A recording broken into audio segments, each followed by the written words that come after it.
I Good consider morning, myself a everybody. I'm very so glad we have a beautiful morning to do this. On behalf of the family, I'm really honored to welcome all of you to the unveiling for Rabbi David Wolf Silverman, who's thrown it over on top. There are brochures. Bernie has brochures. If there are couples that don't have any, raise your hand and he'll make sure that you have it. That's great. Please be sure your phones and other electronic devices are being silent. Thank you. Judy will start.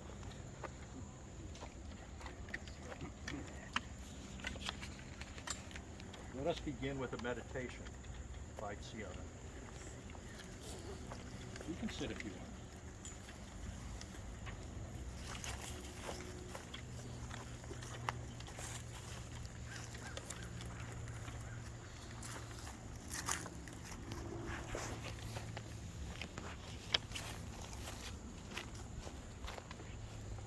There are stars whose radiance is visible on Earth, though they have been extinct. There are people whose brilliance continues to light the world, though they are no longer among the living. This is what memory is all about. This is true of my husband. David was always independent. He died in his study, where I knew he would be happiest in his last few days. He died the morning of July 4th, Independence Day. And so I read what I think he would wish to say. Don't forgive me, I'm free. I'm following the path God laid for me. I took God's hand when I heard the call. I turned my back and left it all. I could not stay another day to laugh, to love, to work, or play. Tasks left undone must stay that way. I found that place at the beginning of day. If my parting has left a void, then fill it with remembered joy. A friendship shared, a laugh, a kiss. Ah, yes, these things I too will miss. Be not burdened with times of sorrow. I wish you the sunshine of tomorrow. My life's been full. I savored much. Good friends, good times, my loved one's touch. Perhaps my time seemed all too brief. Don't lengthen it now with undue grief. Lift up your heart and share with me. It's my time. I've been set free. Those were words that I know he would have wanted to say, and I hope I said them with some of his brilliance. Amen. Amen.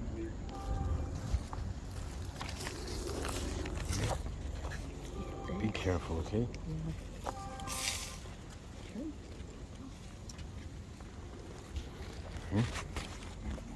Rabbi David Wolf Silverman, died on July 4th, 2021. 24th of Tammuz, 5781. And he was buried here at Princeton Cemetery on July 7th. David was the beloved husband of Stone, a learned and caring mensch. This is what my father was. And for Shira too, an enduring spirit, so these really communicate who they were. I just want to say a few words. I miss my father. He was a gentleman and a gentle man. He had a ner tamid, a bright light that never went out. He had a strong mind, a kind heart, and a warm soul, and was always respectful of other people. And when he said goodbye, he always kissed on the lips. He always shared himself, his knowledge, his curiosity, and he was a daily learner. In our family, I had a special relationship with him and with Shira. And I have to tell you a story. When Shira died 15 years ago, and I'd go into my backyard with my dogs and Irene, we'd always see a white butterfly. It just came out of nowhere. It was always in the backyard whenever we were there. And I knew that it was Shira being with us and visiting us. And recently I had another experience like that with my father. We were recently in Croatia. It was 100 degrees and we were doing a 4-hour hike from the morning into the early afternoon, and about halfway up I was already drenched in sweat from top to bottom. It was really hard in the sun, even though it was the late morning. And all of a sudden we were standing around, about 10 of us, and a butterfly came and landed on my wet gym shorts, which is very unusual, and it stayed there. It just stayed on my shorts.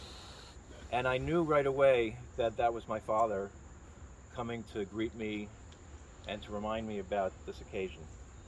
So I know our family loved him and greatly miss him. He was a good person in our lives, and we all learned a lot of lessons, and we were always happy to come and visit with him, and to the shul where he was so proud to have his children around, and my mother, where they all sat in their side row.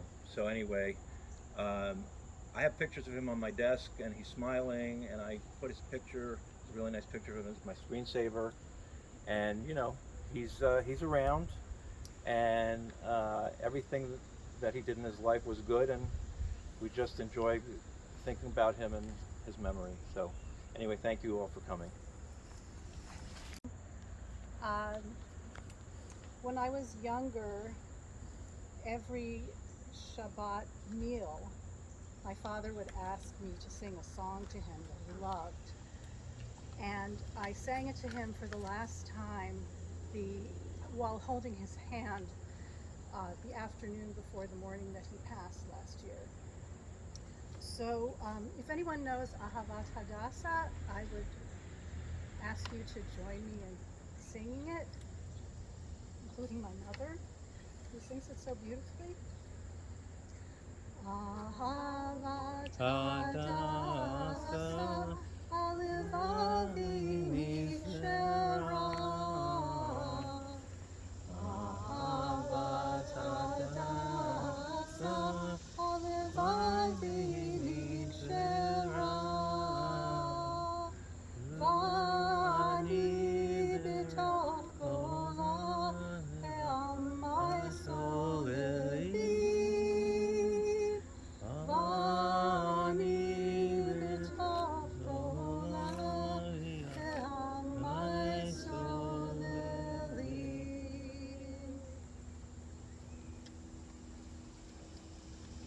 Thank you, Eve.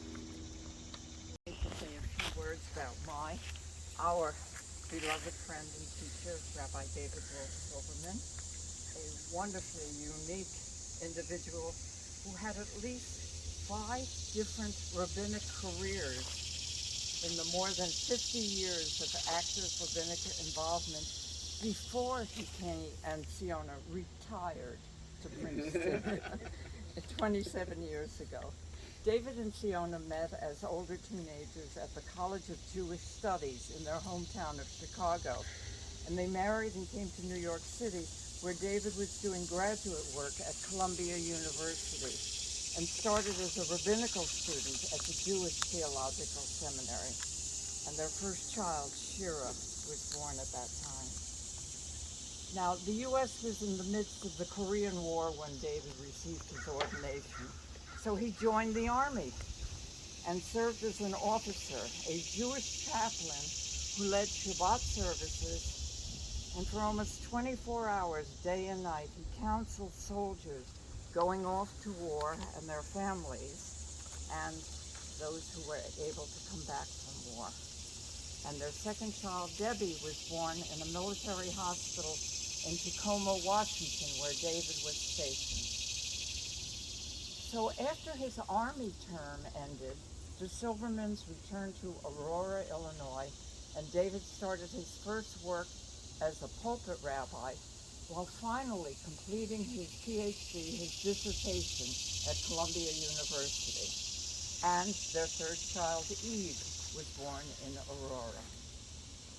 Well, after 4 years in Aurora, the Silvermans came back to New York City, where David spent the next 20 plus years building his second congregation in Riverdale, while having their fourth child, Ethan, and Siona working with dyslexic children at the Fieldston School.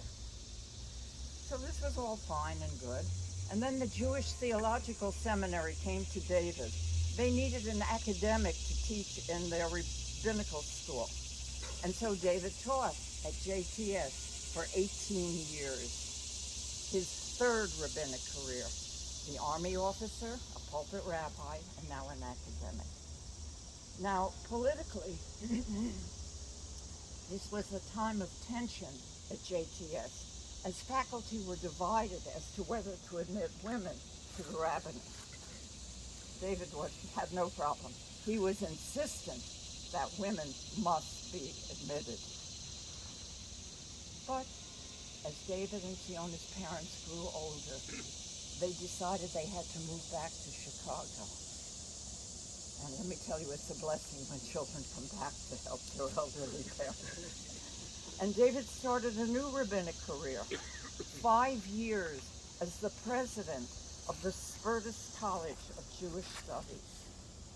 Now, during these years, there was a lot of growing friction between the U.S. and the Soviet Union regarding Soviet Jews who wanted to make Aliyah to Israel or to the U.S. The conservative movement sent the Silvermans to Russia 3 times to meet clandestinely with Soviet Jews. 5 years later, the Silvermans moved back east, this time to Philadelphia, where David spent 4 years as a pulpit rabbi at Beth Zion Beth Israel congregation. And Siona, of course, had to do something, so she became an advocate in a nearby hospital. And I learned that as a child, she thought she might become a doctor. But better things were waiting for Siona. And now in their late 60s, they began to think about David, late 60s, having a pre-retirement congregation. And they found the Jersey Shore, Deal, New Jersey, where they stayed for 5 years while Siona worked as the administrator for a large hospital. By then they were in their early 70s, seriously looking to retire. And they remembered visiting Princeton many times while their daughter Debbie was a student at the university here. And so fortunately for us, in 1995, the Silvermans relocated and joined the Jewish Center as strictly congregants. Well, almost. It happened that the administrator of the Jewish Center resigned to work at the university, but the center board, knowing of Siona's extensive background, hired her to become our full-time administrator for 2 years. 1 year? 1 year. A perfect way to get to know congregants. And knowing of David's extensive, widespread background, he was courted and became the Jewish chaplain at Princeton Hospital for 13 years. His 5th rabbinic calling, if I have this approximately correct. He was an Army officer for 2 years. He had 30 plus years as a pulpit rabbi, 18 years as an academic at the rabbinical school, 5 years as president of a Jewish college, and 13 years as hospital chaplain. And at least 68 to 70 years as a working rabbi. Amazing. David made close friends in each place. He wanted adventure and interesting life. He was never sent away from a job. Rather, as Siona put it, he went away. And add to this his popularity as a teacher in our adult ed programs, and you understand why the menschlichkeit of both David and Fiona is so cherished and beloved. From a personal viewpoint, I can't remember our actual first meet, but I assume it must have been our happening to sit together at luncheon tables after Shabbat morning services and discovering each other. I do remember early on when I mentioned that I was off to visit family and friends in California, they insisted I must meet Eve and her husband in California. And when I traveled to Israel, I was given the name of close friends whom I had to meet. I feel like I'm almost a member of this wonderful family. David, you are and will be remembered and missed by so many. But your good works and your memory continue to be a blessing for all of us. Toda rabah b'shvil hakol. Amen.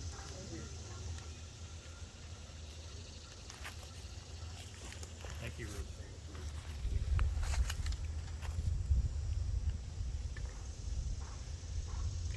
And now I would like to invite Judy Flightman to chant El Malay Rachamim, after which we will read the English translation at the bottom of the page together.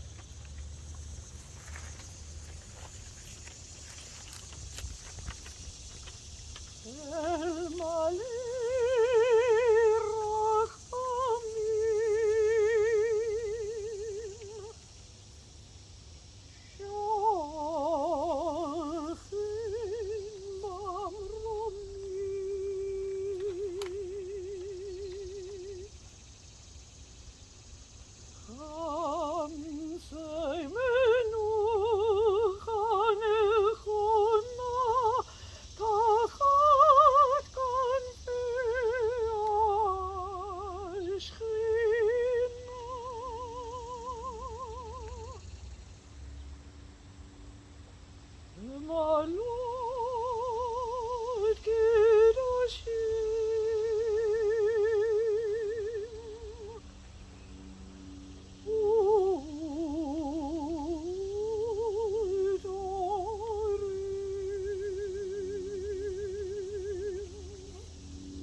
read together at the bottom of the page.